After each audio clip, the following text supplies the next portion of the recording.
Honorables députés nationaux et sénateurs, il me revient tout d'abord de vous exprimer toute ma gratitude et la reconnaissance de toute la République pour l'assiduité avec laquelle vous vous êtes acquittés de vos missions principales, à savoir la production législative et le contrôle parlementaire. S'agissant de votre prérogative de légiférer, cette dernière a permis de doter notre pays de cadres normatifs essentiels à la marche de la nation.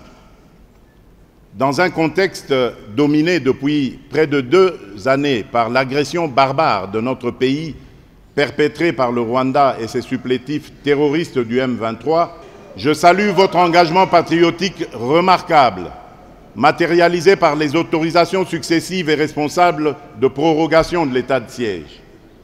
Ces autorisations ont permis au gouvernement de poursuivre et d'intensifier les actions en vue de la pacification des provinces de l'Ituri et du Nord Kivu.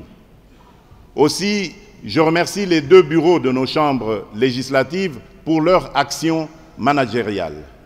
Pour ce faire, vous avez, au cours de cette législature, doté notre pays de toutes les lois essentielles à l'organisation des élections tant attendues par notre peuple, notamment la loi organique portant organisation et fonctionnement de la Commission électorale nationale indépendante, la réforme de la loi électorale ainsi que la loi sur la répartition des sièges.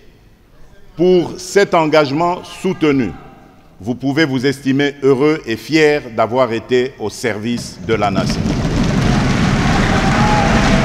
La situation sécuritaire de notre pays est caractérisée par l'occupation d'une partie des territoires de Rutshuru, de Nyiragongo et de Masisi.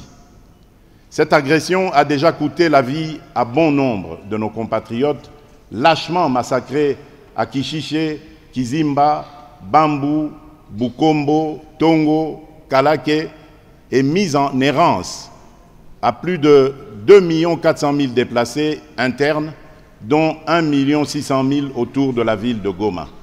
Face à ce tableau sombre et préoccupant, je voudrais rassurer les compatriotes vivant dans ces provinces du pays de la prise par le gouvernement de mesures idoines et appropriées pour répondre avec fermeté à ces fléaux.